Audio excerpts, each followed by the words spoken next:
Hello and welcome to another video from Get Home in Spain, where today I'm going to share with you the 3 key features of segregating property. First, it makes a great investment modality.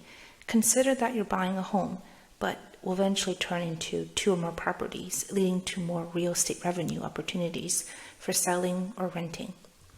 The second reason is the cost of renovation. Dividing one property into 2 doesn't cost twice as much. It's interesting to think of this. Splitting the properties may cost a bit because of an additional bathroom or kitchen, but essentially the square meters, the bulk of the work, such as floor space and walls, are practically the same. And finally, the third reason is about income. The 2 or more resulting homes after the division won't rent for half the amount or sell for the same price as a single unit. For example, suppose you have a property that is 100 meters and the value of it is 100,000 euros. Now you can sell that property, or you can divide it into 2 properties of 50 meters each, and the value of the both properties will be more than 100,000 euros.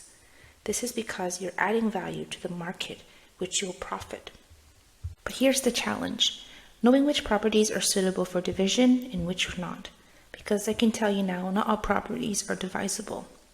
Let's start by looking at the 2 key points that can help determine which properties we can divide and which we can't. The first key point is a wide facade with exterior windows.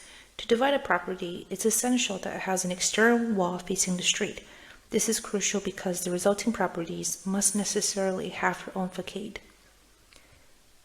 Inner facades, on the other hand, are those facing courtyards, and they're not suitable.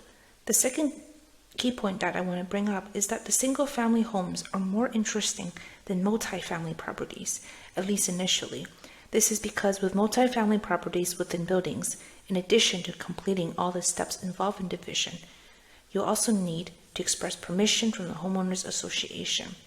While this is entirely achievable, it's simpler to start with single-family homes because obtaining permission, if not expressly outlined in the bylaws, requires time and careful consideration. With this knowledge and some creativity, these types of operations can be profitable, and we can find them more in rural areas or in places with older buildings. Let's clarify the difference between these 2 terms, segregate and divide, which are used to indicate the same thing in many contexts, but are not the same from a legal standpoint. When we talk about dividing a property, it implies that the property's parcel number disappears, and the resulting 2 or more properties emerge. This means that since the original property disappears, the taxes paid are based on the taxable value of the total. Segregation, on the other hand, maintains the parcel number. Segregating properties can be lucrative because it has the potential to increase your real estate profitability.